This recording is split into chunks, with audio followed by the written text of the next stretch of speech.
guys, welcome back to the channel. Today we're in a 2021 5.7 liter I-Force V8 attached to a Toyota Tundra, of course.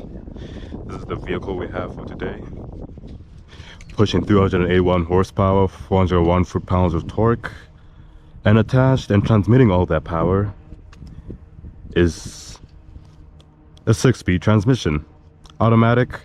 No manual version for this one as well too. But this, ladies and gentlemen, is what we get today. SR5 Tundra right there. Big I-Force badge over here to show what we're dealing with today. And again, this is a Toyota, people. This thing's gonna be one of the most reliable vehicles you would ever end up buying in your entire life.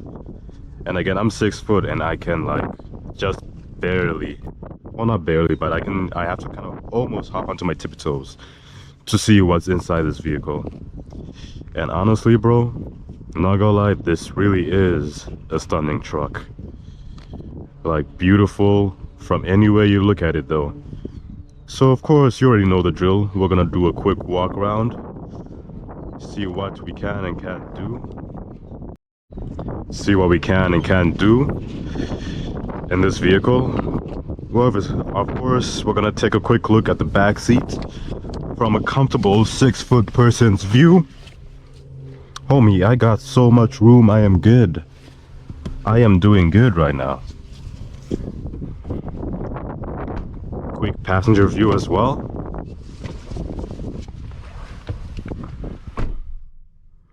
This is what she looks like. Really nice. Giant shifter, by the way, too, but nice little screen over here. Nothing too crazy.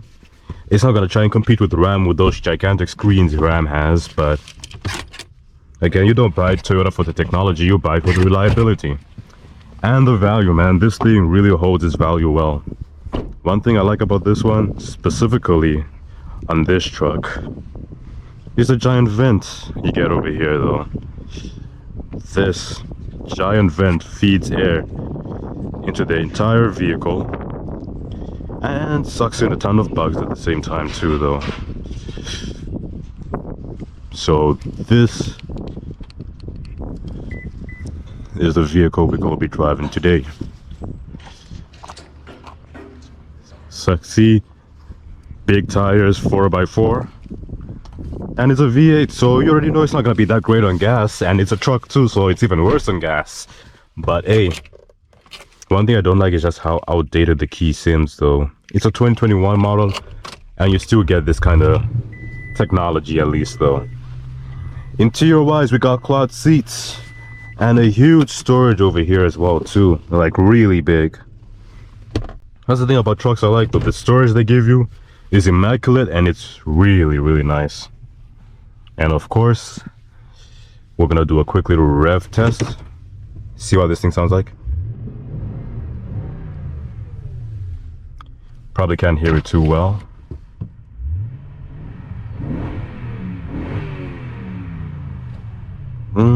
Yep, that's the V8 for you, man.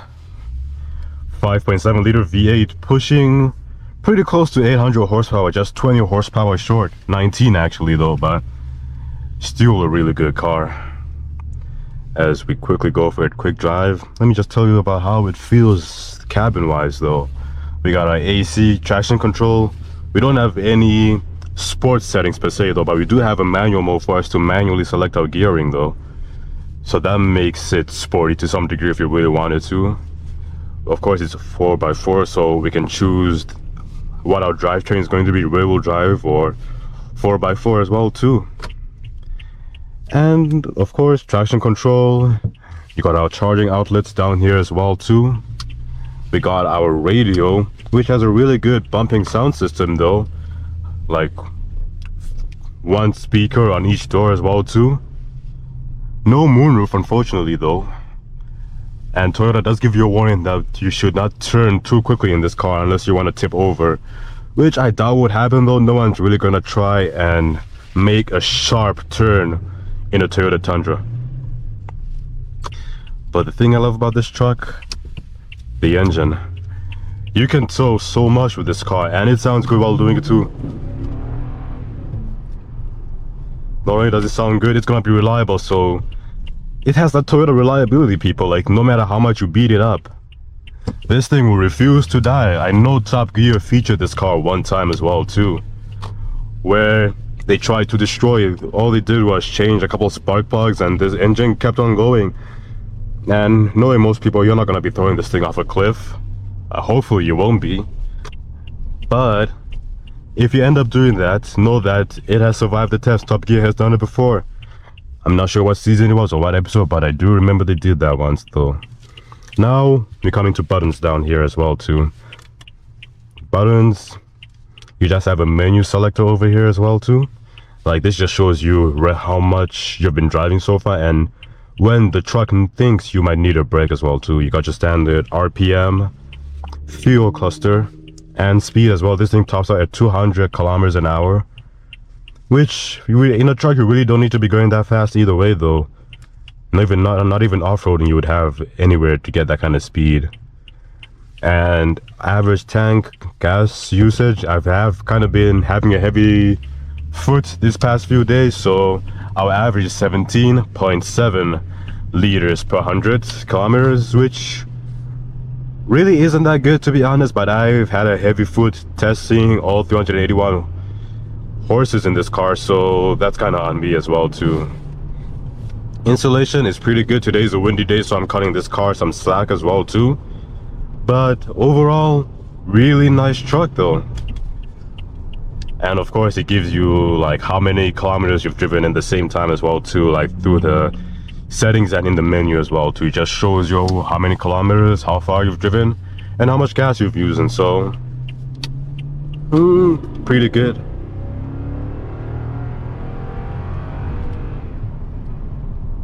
Acceleration is really quick. That 6-speed lets the engine rev out so well that you get to hear that V8 rumble to its fullest potential. And I like that. Like, in this day and age where things that are V8 are slowly disappearing, it's nice to see that some car companies, including Toyota, are making crazy things. I know they also made the little hatchback. It was a Corolla, I believe. 3-cylinder pushing 300 horsepower and is all-wheel drive too, so Toyota is out here making moves. Toyota is like the one company I feel like is heavily underestimated by everyone else.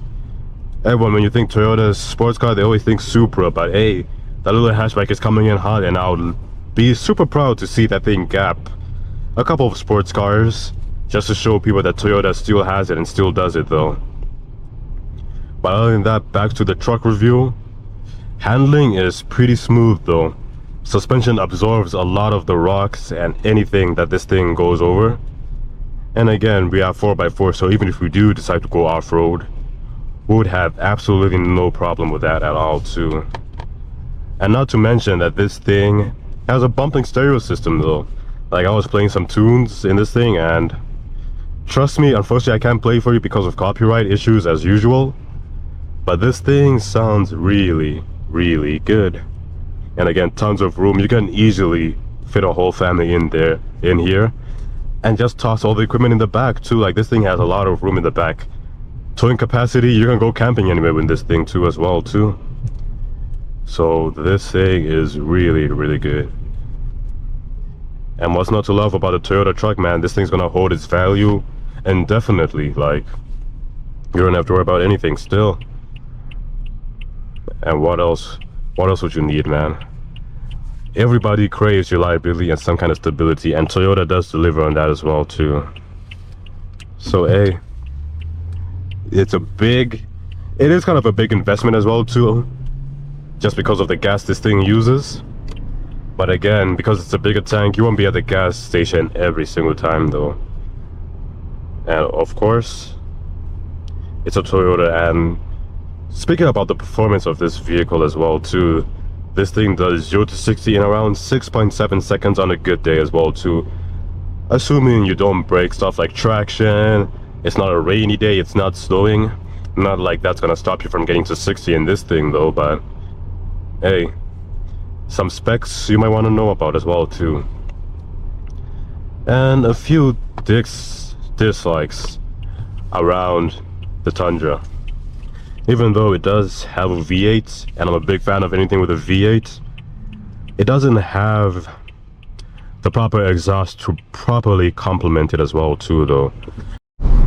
And again, we're gonna use this big boy shifter and see how the transmission holds up if we try to play a little rough though. Fourth gear, third gear, gonna go down to 2. Like, it shifts down really smooth though, so this thing is, oh, downshift a little bit too quickly though, but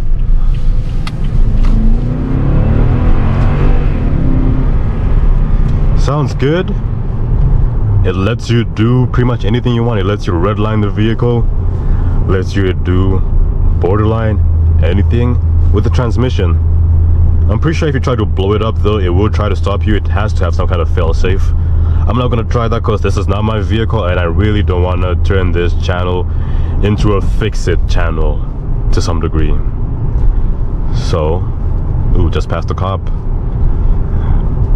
But yeah, this thing is really good. Very nice. Like, Toyota knows what it's doing with its vehicles though. Even the new Supra that so-called has a BMW engine, those things are pretty reliable as well too. Cause I heard Toyota has like a strain test to strain every single component of the engine to see how it would perform, for example, in high mileage conditions or something like that. So looks like we're approaching a ton of time for a quick little tunnel run.